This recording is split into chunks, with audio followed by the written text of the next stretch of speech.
folks can, oh, perfect. Sweet. All right. Well, hello, everyone. I was just mentioning in the earlier introduction, today is April 28th and it's Stop Food Waste Day. So thank you so much for giving up an hour of your time to learn about food waste and how we can rescue food and be food rescue heroes in our own lives. My name is Rose and I'm the Community Programs Manager at Second Harvest. Welcome to yet another workshop of our speaker series. We launched the speaker series last January, and it was our aim to build a more robust food recovery network and inspire a strong commitment to waste reduction practices. So we are super excited today as we launch day one, Let's Get Scrappy, of our 2-day Food Defenders culinary mini-series.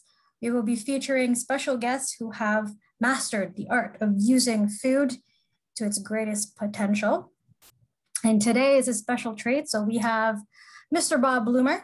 He is a gastronaut, cookbook author, artist, and 8-time Guinness World Record holder. My goodness, amazing. So we will learn from Bob a little bit later, some amazing recipes that will have us reaching for those leftovers in no time. We also would like to thank our sponsor for the event, CI Financials, for making today's event possible. Thank you very much. So we have a jam-packed evening, so best to get started. So to begin, I'd love to start with a land acknowledgement. So while we meet today in a virtual platform, we would like to take a moment to acknowledge the Indigenous peoples of all of the lands that we're currently on today. And we do this to reaffirm our commitment and our responsibility in improving relations between nations and into improving our own understanding of local Indigenous peoples and their cultures. So from coast to coast to coast, we acknowledge the ancestral and unceded territory of all the Inuit, Métis, and First Nation peoples that call this nation home.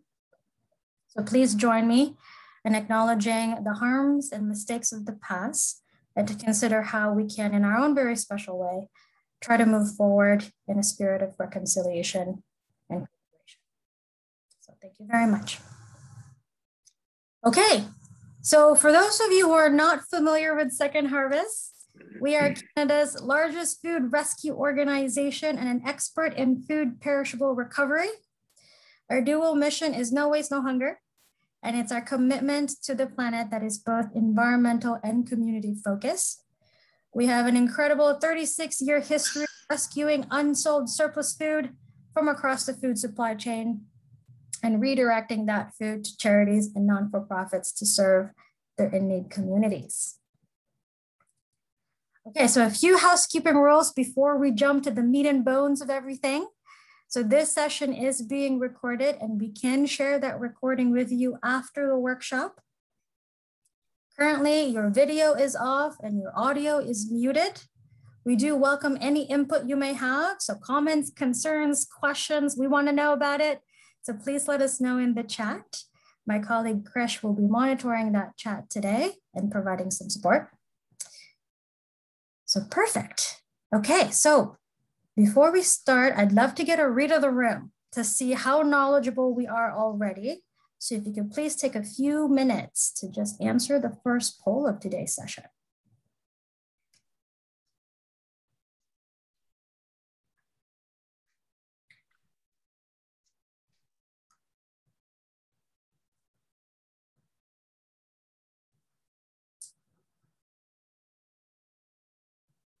Okay, so it's looking like we have a bunch of folks here who know food waste prevention tips and tricks. Okay, we're among buddies and friends. Love it.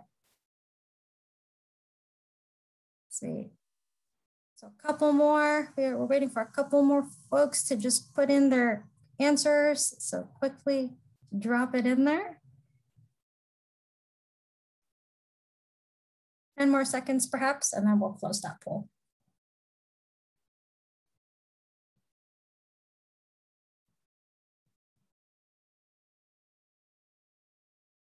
All right, thank you very much.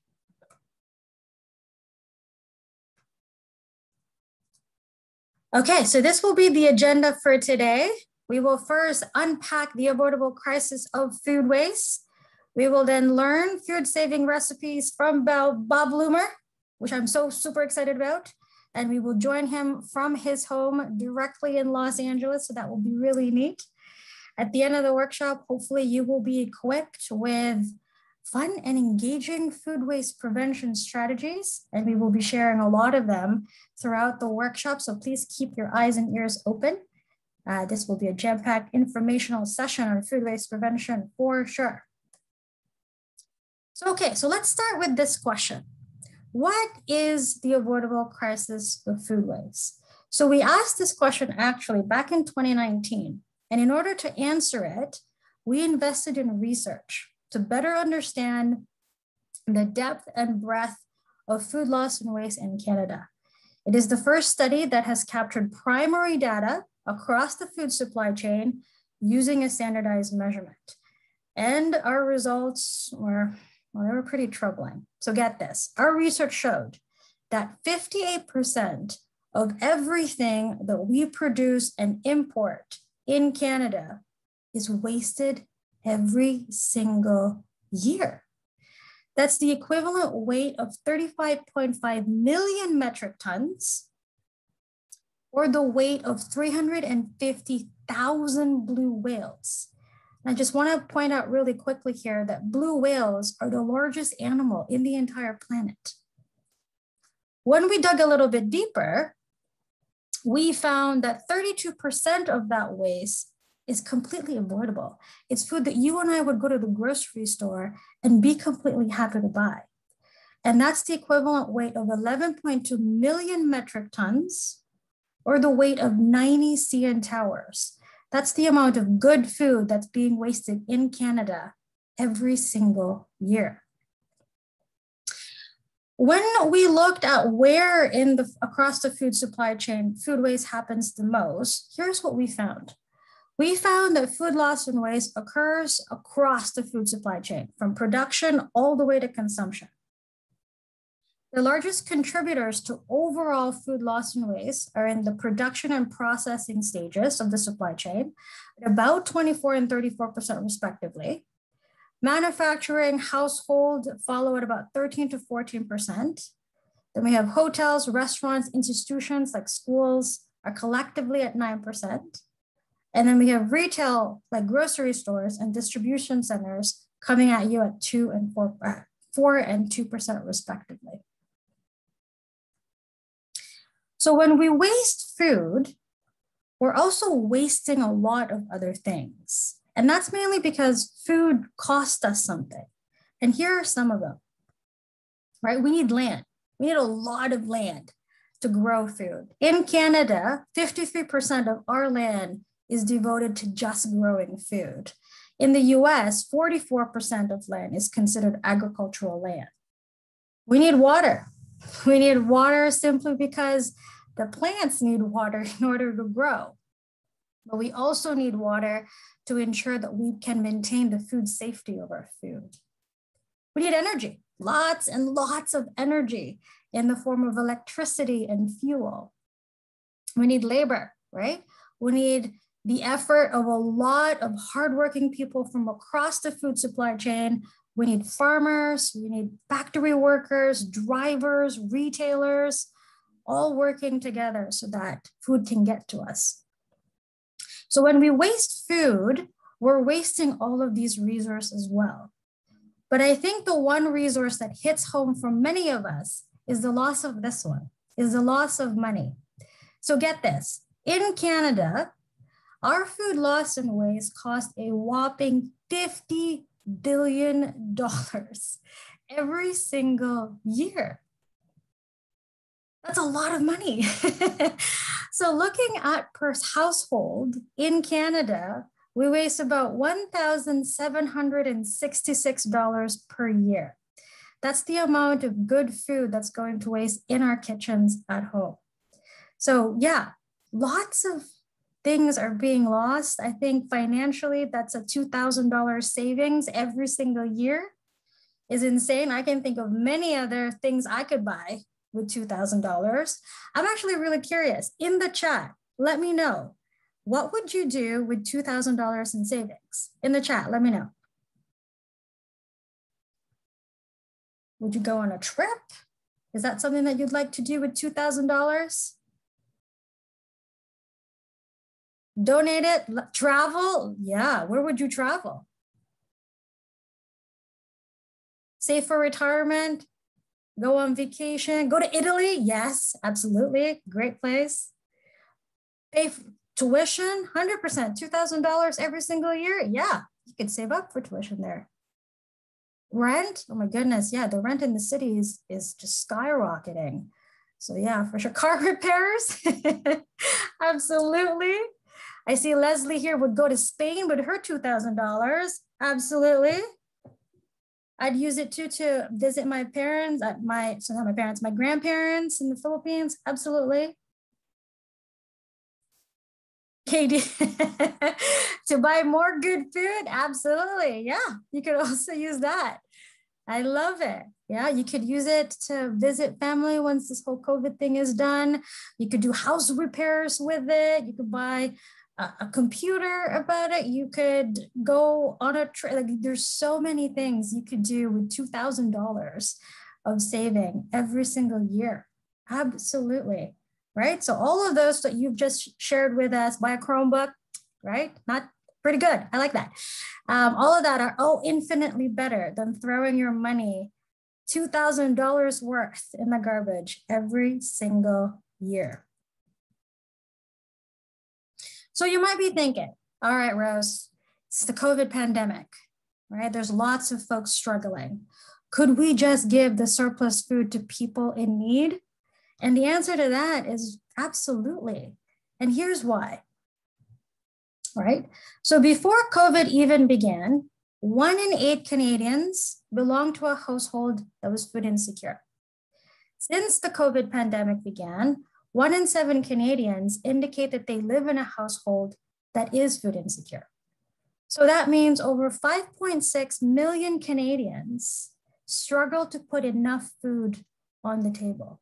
So I think you and I can kind of agree on this. It does make sense, right? It makes sense to redirect good, healthy, surplus food destined to landfills to people in need.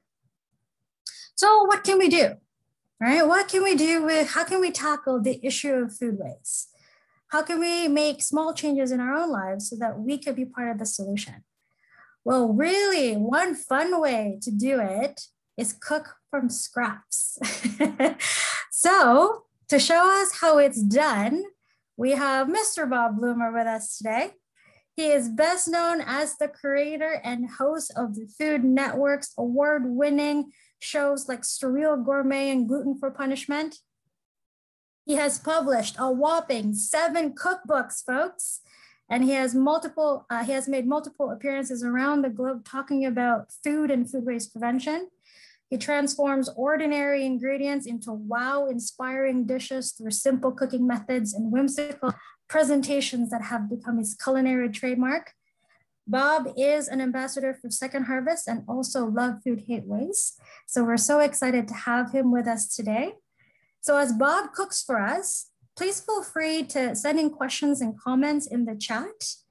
And so without further delay, I'll stop sharing my screen and pass it on to Bob. Over to you, my friend. Thank you so much, Rose, and thank you to all of you for taking a bit of time out of your day to hang with me. Welcome to my home kitchen. This is my kitchen here in Los Angeles. Not a huge kitchen, by the way. My stove is older than I am, which means it's a very old stove. And I can practically touch every part of the kitchen with my arm span. And I forgot to turn on my kitchen chandelier, which I'll do right now. My lovely wife, Kate, is going to be shooting this for me. So I just wanted to acknowledge her. And just say again, thanks for taking the time to hang out. So as Rose has mentioned, I have been a proud ambassador for Love Food, Hate Waste, which is a zero waste initiative based in Canada, and also a longtime ambassador for Second Harvest, which gives me so much pleasure to work with. And you know, as Rose mentioned, and she was reading some of those stats, and they're kind of mind-boggling. And you hear some of them go by about food that's lost at the farm level and in transportation and at the retail level. And, you know, to be honest with you, when I hear stats like that, I think to myself, you know, it's like looking at a polar bear on an ice floe and thinking to yourself, I feel helpless. There's nothing I can do about that. And the truth is, there is close to nothing that you can do to rescue any one particular polar bear that you see a photograph of. And there's close to nothing you can do about rescuing food in other parts of the food chain. But when it comes to your own home kitchen, you are 100% in control. And the statistic that I'm most familiar with is that 60% of what we throw into our green bin could be consumed by us. That's where all the wasted money goes. That's where that close to $2,000 a year goes. And by the way, my vote is lots of beer. That's what I would do with an extra $2,000. But I want to show you, I'm going to do 2 demos for you. I'm going to do one where we take a little break. I'm going to throw it back to Rose, and then I'm going to do another. But I want to start by making a zero waste pesto. And there are many ways that you can rescue food in your own kitchens. The first of which is to think about everything you throw out just instinctively or reflexively, really, because we often come home from the grocery store or the farmer's market and we'll grab a fennel bulb like this, and to make room in our refrigerator, we'll cut the tops off and throw them out, and we'll look forward to using the fennel bulb in a salad or if we're braising it or however we plan to use it. The same can be said for things like celery tops. When you get to these, we often just chop them off. And all the way down to, I just have a few of these left over, but I wanted to share them. These are little sort of turnip radishes, and these greens are lovely. And actually, when you taste them, they taste like the radish, which is amazing.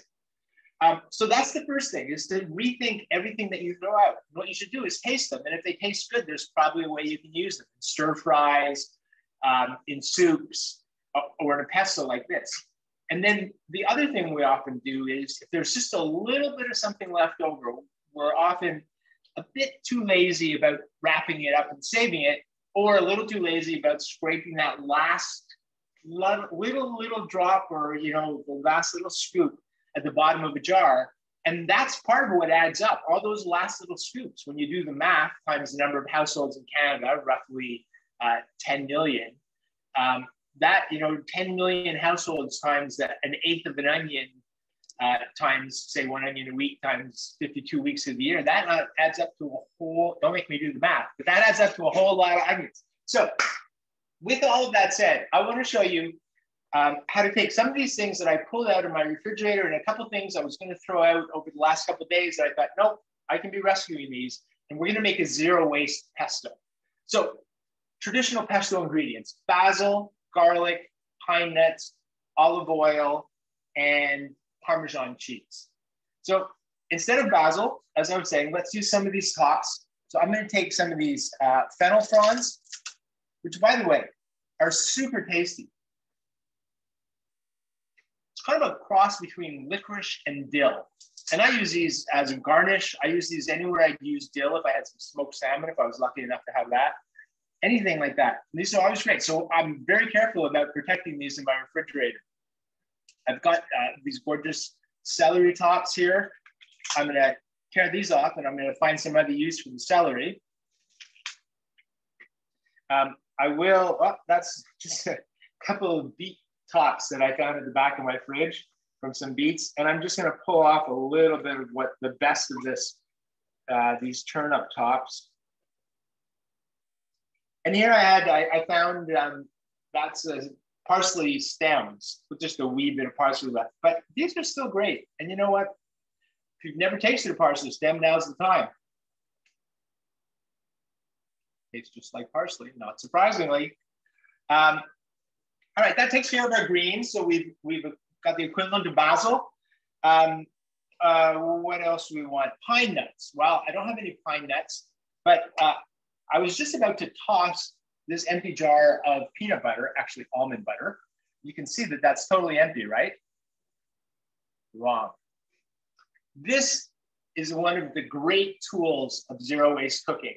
It's a plain old simple spatula. And if you take a spatula and you go to work on any empty jar, that's 1 tablespoon right there. Wow. That's a 2nd tablespoon. Now, by the way, I said I was using this almond butter in place of pine nuts. If you think about it, peanut butter, almond butter, that's just ground nuts. So that's just like putting in some almonds or putting in some peanuts, which are often used in pesto in place of pine nuts, which are very expensive and not always available. So now I truly have an empty almond butter jar. Let's see, what's next? We need some garlic, and I found these sprouting cloves of garlic that a lot of people just reflexively throw away. There's nothing wrong with the sprout. It's not going to hurt you to eat it. The clove itself will be a little bit milder than if it was fresh garlic. So I'm adding 3 in total here. We've had 2 questions. One is, would sweetened nut butters work? Sweetened nut butters, I would say yes. You get a little bit of a sweeter pesto. Not necessarily my taste, but in the name of rescuing it, yes. And you know what? Maybe I would add a little bit of salt, and maybe I would add a few red pepper flakes to counter the sweetness. And then there was a question about recipes, if you're going to post recipes. These recipes will, I believe, be posted on the Second Harvest site. And if they're not, you can email me at bob@bobblumer.com. And while you're at it, please sign up for my Instagram account, which is Bob Blumer, BOBBLUMER. Okay, we need some cheese. I don't have any big, lovely chunks of Parmesan Reggiano, but... Was there a reason why you were twisting the garlic? I was just breaking it up so I didn't have to chop it. So I have just a couple of bits of the rind of a chunk of Parmesan Reggiano, but I know that there's always a little bit more left over on these rinds. And so I'm going to grate this. And then when I finish grating this rind, by the way, I'm not going to throw it out. I'm going to put it in my freezer along with all the other rinds that I've been saving. This is my bag of rinds. And when it gets cold in the winter, I love, if I'm making beans, if, say, for example, I'm making a white bean stew, I'll take a handful of these Parmesan rinds and toss them in the stew. And they'll slowly melt. The entire rind won't melt, but a lot of it will. And it gives a real richness to the stew. So, or the beans or anything like that that you make. So never toss out your rinds. Now I also have one last little bit of, I don't even know what kind of cheese this is. It's a hard cheese, or it's a hard cheese now if it wasn't to begin with. So I'm going to grate this. And there, look at that. All that cheese came from what seemed like just a couple of rinds and something I was going to throw out. Now, lastly, I need some oil. And there's a habit that we all get into, which is when we buy something in oil, that could be sun-dried tomatoes, it could be artichoke hearts, sometimes olives come packed in oil, and sometimes you get herb mozzarella balls packed in oil. The oils that they use are fantastic oils, nothing wrong with them. Sometimes they're olive oil, sometimes they're safflower oil, but that's good oil. And once you've used up whatever, like in this case, the sun-dried tomatoes, the oil actually has a beautiful aroma of sun-dried tomatoes. You could use this on bruschetta. You could use this in a pasta, just drizzled over a pasta. In this case, I'm going to use this for my pesto. Oh, look, I even have a bonus, one last sun-dried tomato. So, put our lid on. Give this a whirl.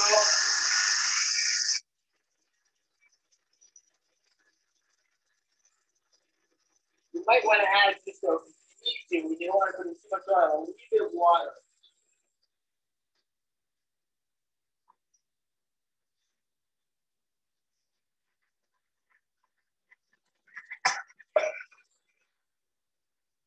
That's it. It's that simple.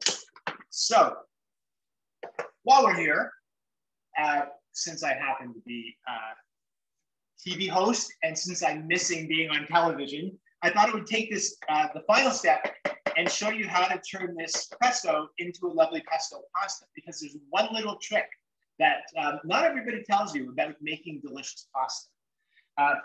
So over here, I have boiled some pasta, and it's all ready. I can see.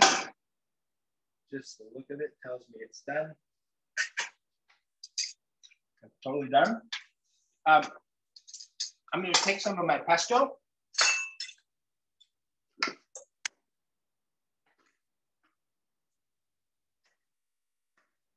Add it to the pan.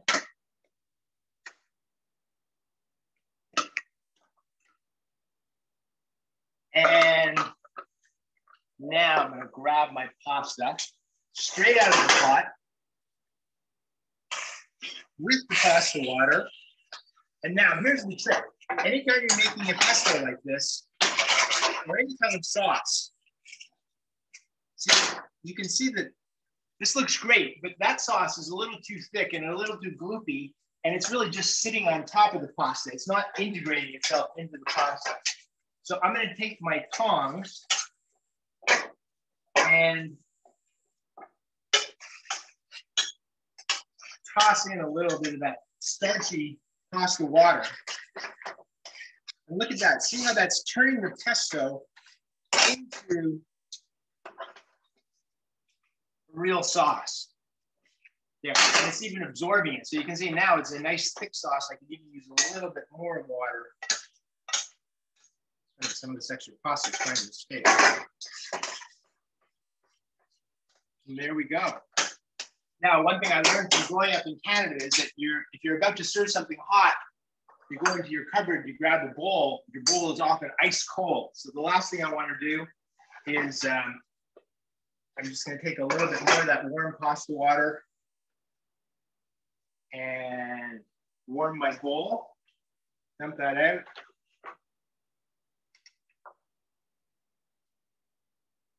And look at that. Look at that gorgeous, gorgeous bowl of pesto pasta that was made with ingredients that basically were on their way to the green bin or the garbage.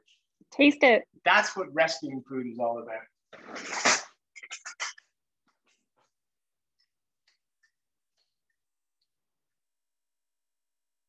gonna be hot, but I will give it a taste. Looks delicious, smells delicious. I wish you could be here to share this with me.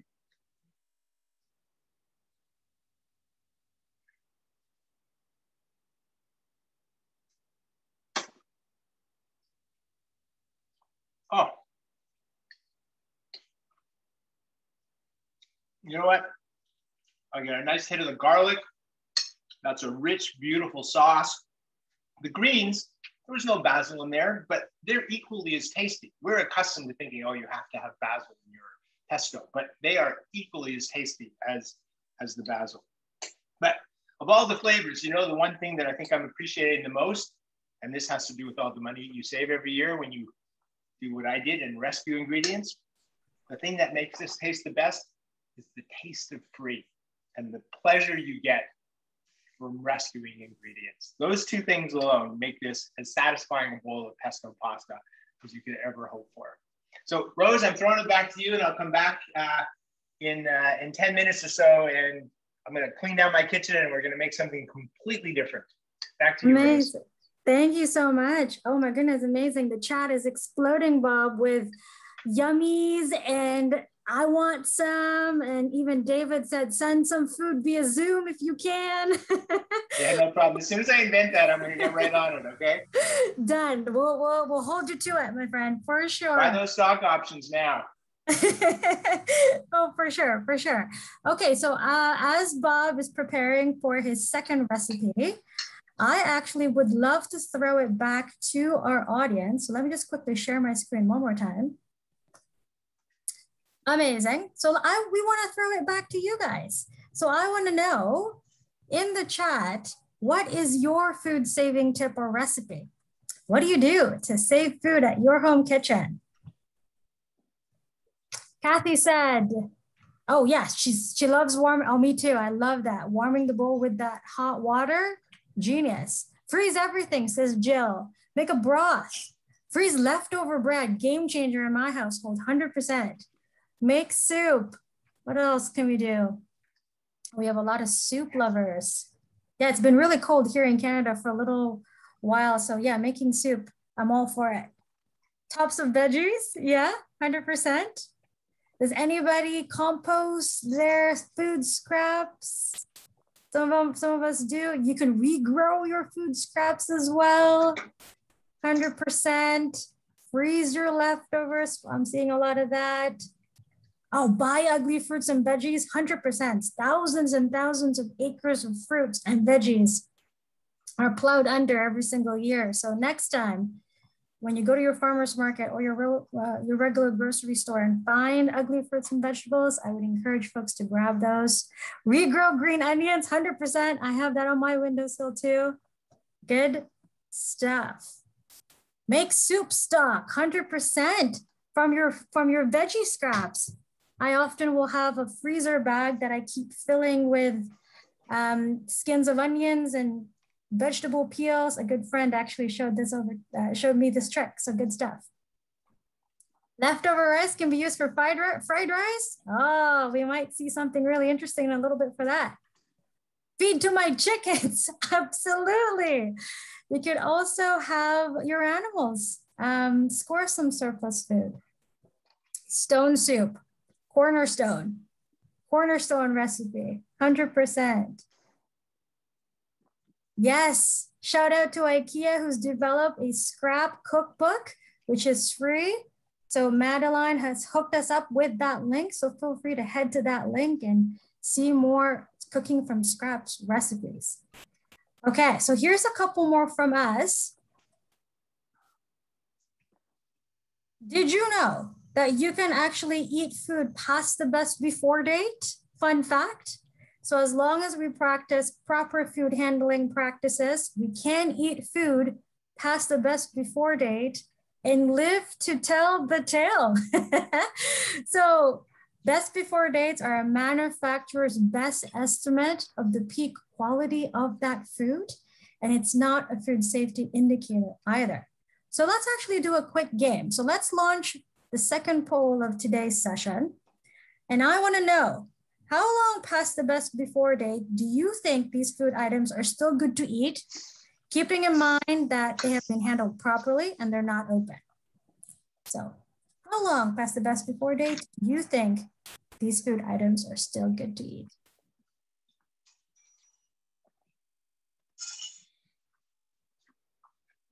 Give folks maybe a minute or so to put on all your answers.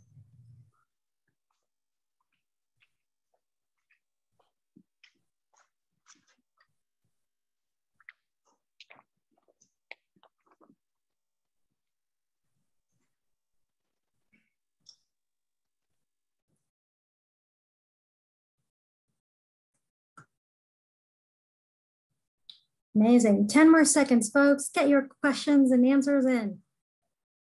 I should say answers.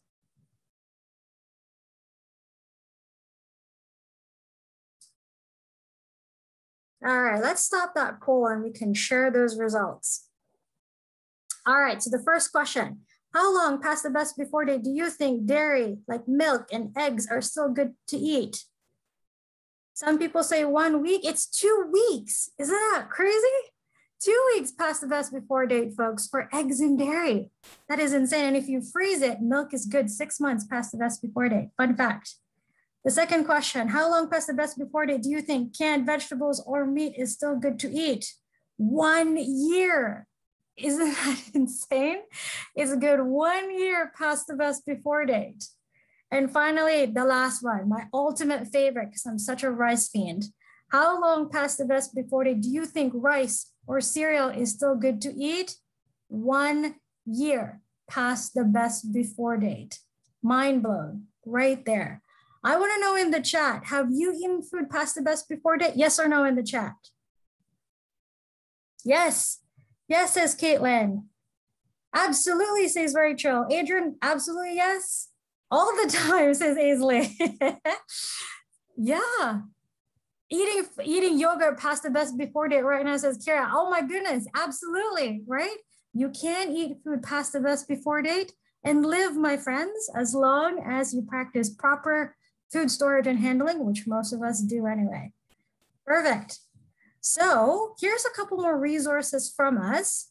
We have actually launched an amazing three videos of cooking from scraps. So learn how to turn yesterday's mashed potatoes and wilted herbs into mouth-watering croquettes.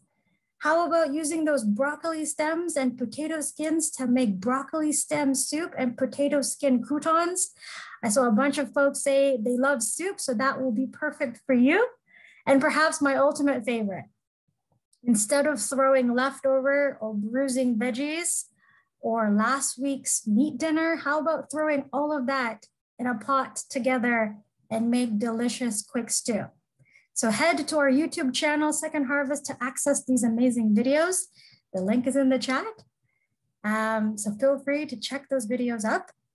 We have also launched an educator's guide to food waste prevention. So our educator's guide is filled with 10 informative, interactive, and out-of-the-box activities to inspire those kiddos in your lives to reduce food waste at home, at school, and in their community.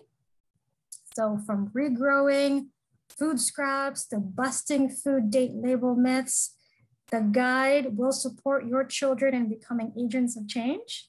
So each activity, we will unpack how to facilitate, what materials you will need. There are lesson extensions to keep the engagement going. There are also activities for online learning to help facilitate that activity on a virtual platform.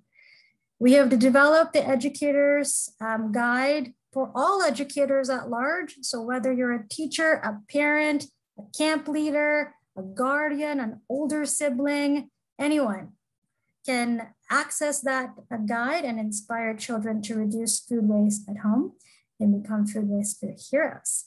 So head to training.secondharvest.ca to access the guide and reap the benefits. The link will be in the chat. Okay, perfect. So I see Bob is gearing up for recipe 2. So I'm going to pass it over back to him for more cooking from scraps. Good stuff.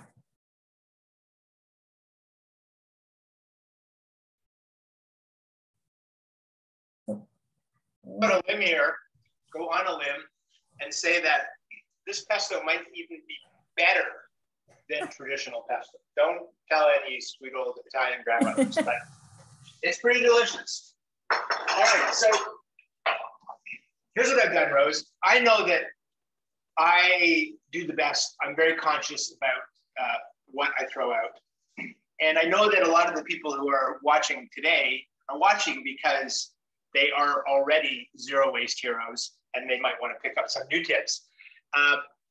But I wanted to see what a typical garbage or compost would look like, or green bin, kitchen scrap bin would look like. So I knocked on my next door neighbor's door, my friend Matthias, with whom I share many meals, and he has a countertop, kitchen scrap bowl that he keeps there, and every once in a while he'll throw it into the green bin. And so I just asked him randomly for it. I said, I can just take it. And so here it is.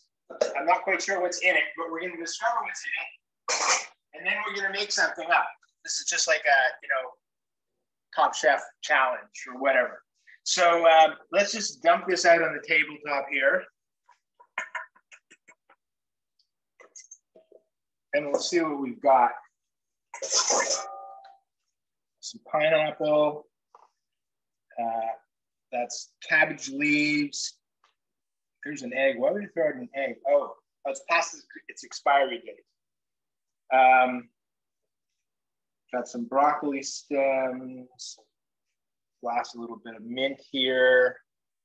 Oh, I can see you threw out this cauliflower because it was going off and a little blackened. But if you look on the inside, it's perfectly good. He must have just cut that part off because he was afraid of the black section. Carrot peels. Okay, I know what I'm going to do. I'm going to turn this into a stir fry because just a couple nights ago, Kate and I ordered in some takeout Chinese, and I have a little bit of rice left over. So let's see what we can turn this into.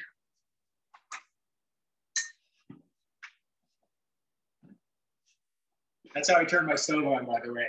You turn it on, the light's in the middle of it, and you got to go like that. Just a good example of the fact that cooking is really about your ingredients and your cooking skills, not so much about the equipment itself. So to begin, I'm going to stir fry. When I make bacon, I often serve the bacon fat. Now, obviously, I'm aware of the health issues, and I never use a lot of it, but just a tiny bit of bacon fat functions as an oil, and also, of course, those little brown bits at the bottom. That's all a little bacon shrapnel, and that's full of flavor. So I'm going to use this to kickstart this stir fry.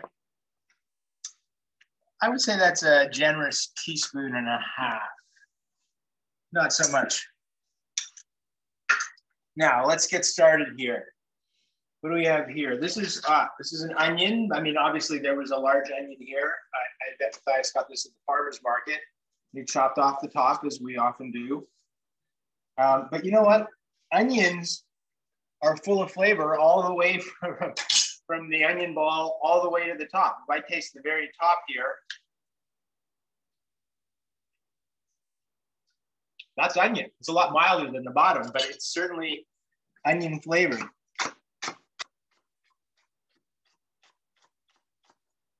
Chop this up.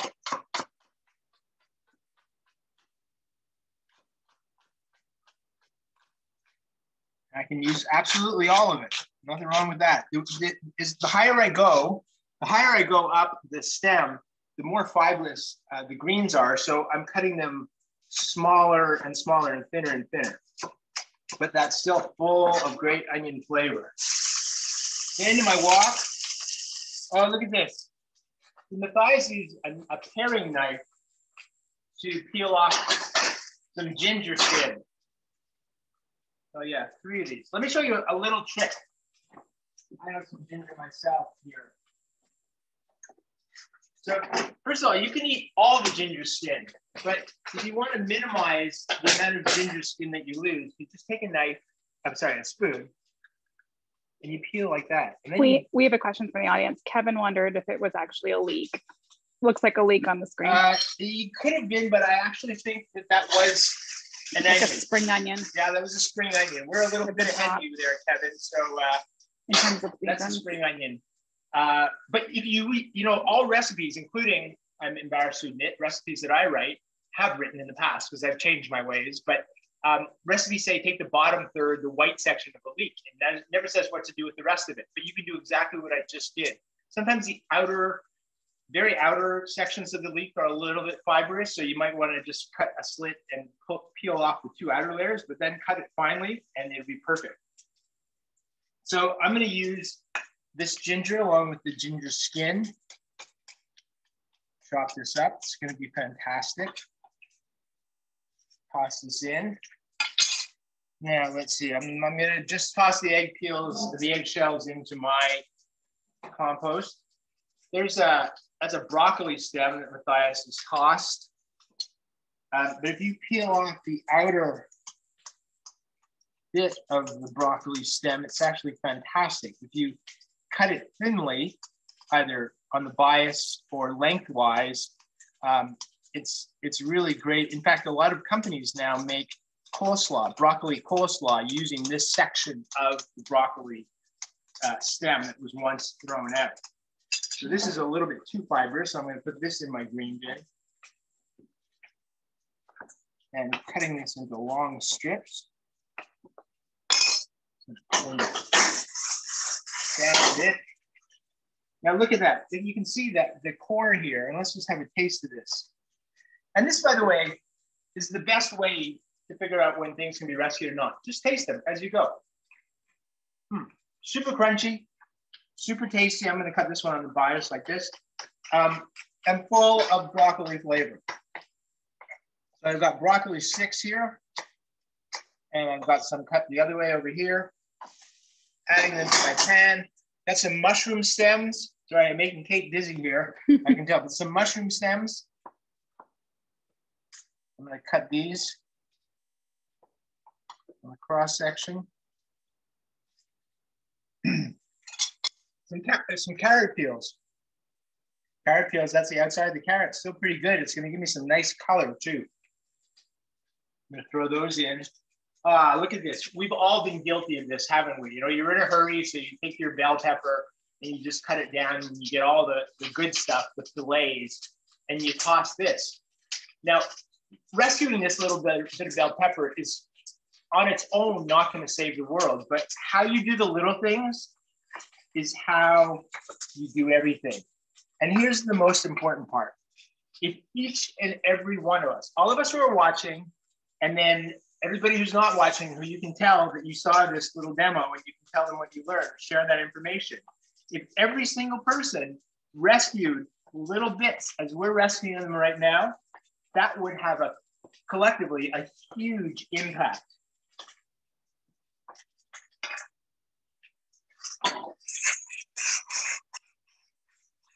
So this is starting to smell really nice. It's starting to crisp up. You know what we were talking about, the leek, same thing, or onion, same thing with the asparagus. Now you can peel asparagus at the bottom and save it. And this is the rest of this is still excellent.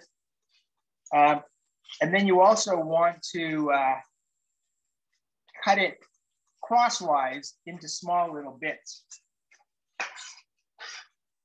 Into little thin rounds, and that way it's going to cook. And I promise you, super sweet, super tasty, even raw. I'm going to toss this in. These are the cauliflower greens.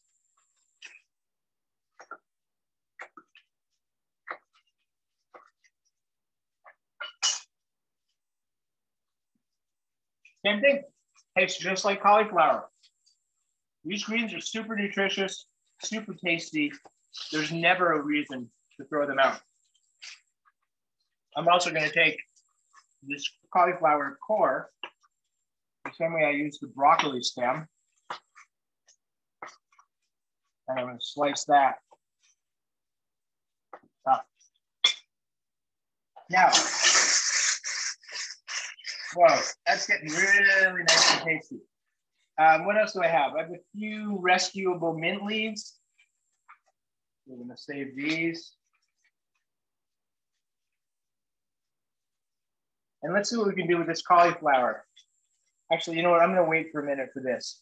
So here's what I want to do. I don't want to add any more baking fat, but I need a little more liquid because I want to add this rice.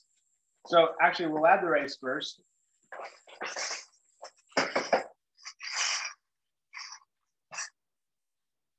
And let's see, what can I do? Liquid flavor. Okay. There's a little bit of leftover green tea from breakfast that we still have out. So this is going to moisten everything in the pot, in the pan here. And also, now I can add this cauliflower. I'm just going to cut off the black part. I'm going to cut this cauliflower into almost like rice, you know, as small as I can get it, and add this to the rice, and it's going to blend right in with the rice. Now, if you're cooking for kids, this is a fantastic way to get kids to eat more vegetables, because this rice will just, this cauliflower rice will blend right in with the rice, and they won't even know that they're eating extra vegetables. So there we go. I'm going to turn that up. I'm going to put a lid on it for 1 minute, and then we can finish it off. Are there any other questions right now? Yeah, actually, Bob, there's a question from Roth. This person says, the mushroom looks a little it has a little bit of dirt on them. Is that okay if the mushroom looks a little bit brown? I eat dirt all the time. You know, I'm not going to say everybody should eat dirt, but I have no problem eating dirt. I eat dirt off carrots. I eat dirt off, as long as the ingredients are organic. And I know that those mushrooms probably came from our farmer's market because I see Matthias there all the time. They're going to be fine. But if you're not comfortable eating dirt, then take your dish towel and just rub your mushroom stem like that. That's a really good tip. And another question from Aria is, are the asparagus stems very woodsy, almost inedible, or? No, here's the last little bit of one that I missed. Look at that. The further down the stem it goes, I mean, often when I cut asparagus, sorry if I'm shooting out asparagus shrapnel. When I cut it, I can feel if it's resisting my knife. I know it might be a little bit too woody at the very bottom.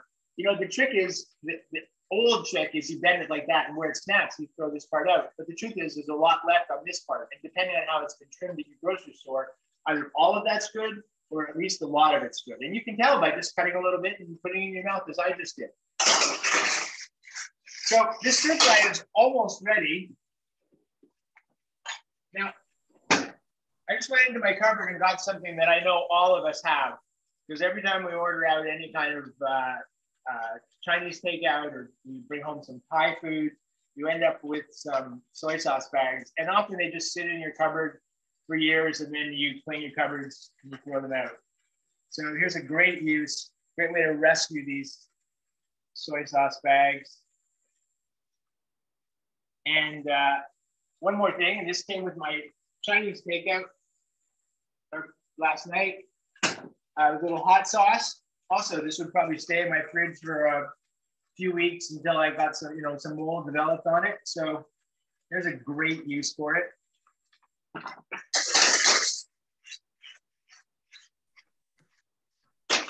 Another question from Leslie, and she asked, sometimes when she buys cabbage, she peels and removes the outside layers. Can that be used if she washed it? And if so, should she use some kind of soap? That's what I just did with the cabbage here. Those are the outer layers of the leaves. They're totally great. I mean, taste them if you want to see if they're too fibrous. It's sort of like, I'm a bit of a broken record. If you're not sure, taste it.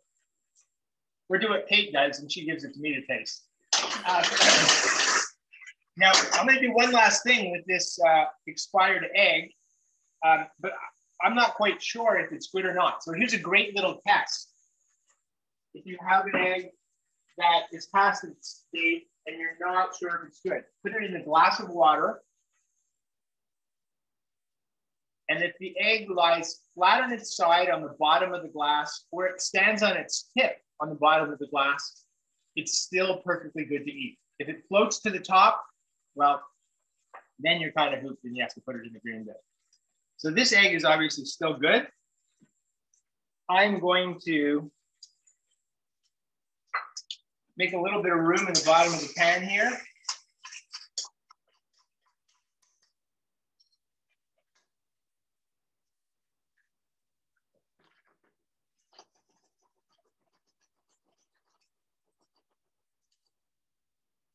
Scramble it up and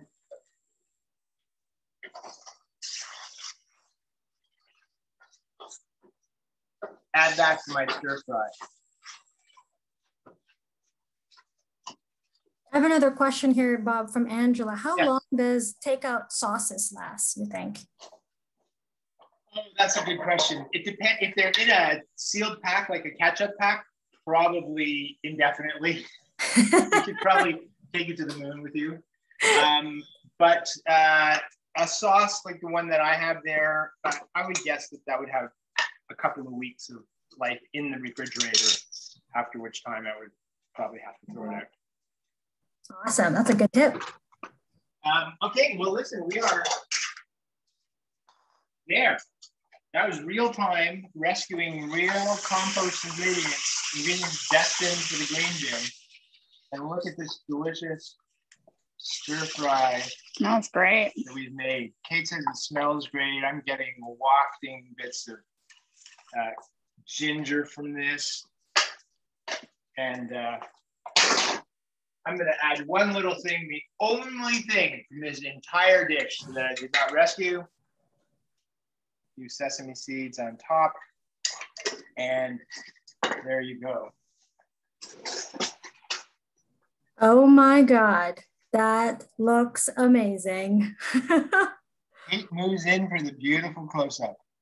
There we go.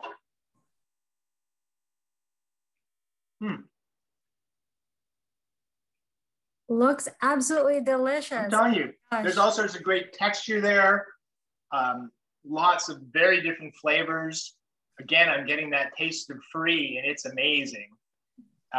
And the satisfaction of knowing that I'm becoming part of the solution instead of continuing to be part of the problem. And that's what we can all do as individuals in the game of zero waste. It's just we can only do the most that we can do ourselves. And I'll also say that not every single thing that you are about to throw out can be rescued, or you might not have time. Don't beat yourself up about that. But starting the next day, start all over again and do your very best to rescue ingredients. So that's it. I'm signing off from my kitchen here. And I really appreciate all of you taking the time to spend with me. I hope you'll get these recipes online. I hope you'll share them with your friends. And most importantly, I hope you'll share the notion of being a zero waste hero with all of your friends. Because if we pass this word around, as I said, as I was rescuing that red bell pepper, if we all do the little things, those little things add up to a big thing. So over and out. Thanks very much. Wow, Bob, really amazing. Oh my goodness. A bunch of folks are saying, oh, your supper is looking better than my supper. And I can definitely attest to that too. So yeah, folks, round of applause virtually for Mr. Bob Blumer for his 2 amazing mouth-watering recipes for sure. So we are to the dot, almost 7. So before we head off today, we wanted to remind folks to come join us again for tomorrow for day 2, Waste-Wise Legacy of our Food Defenders mini-series. So we will be joined by Almas and Nita, 2 very talented South Asian home chefs who will prepare for us 2 recipes that taste great and also reduce food waste. So can leftovers, wilting herbs, other back of the fridge forgotten finds become really unforgettable yummy dishes like pantapat and pav bhaji? Answer to that is absolutely. So come back tomorrow to hear all about it. If you haven't registered yet, no worries, we got ya. The link is in the chat. And as a bonus, all 4 recipes that will be featured tomorrow will be sent over to you. So you don't want to miss that event. So once again, we want to thank our presenting sponsor, CI Financials, for making this event possible. Thank you very much. And so yes, I want to echo Bob and his amazing conclusion there. Food Rescue Heroes is all about just doing the best you can and getting back on the wagon, so to speak, and keep doing what you can in your own home, in your own kitchen when you have maximum control. So signing off from us 2 at Second Harvest, but before we do that, I'd love for you to complete the last poll of today's session. So take a few seconds for us folks and finish that poll.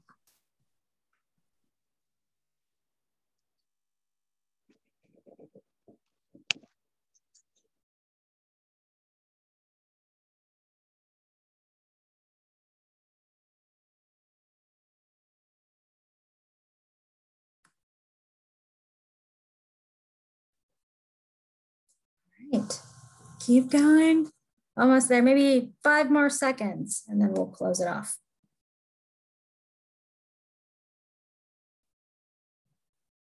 All right, maybe we'll end the poll there. Again, from my team to your team and everybody in your family, have a fantastic evening. Thank you for joining us and we'll see you tomorrow for day 2 of Food Defenders.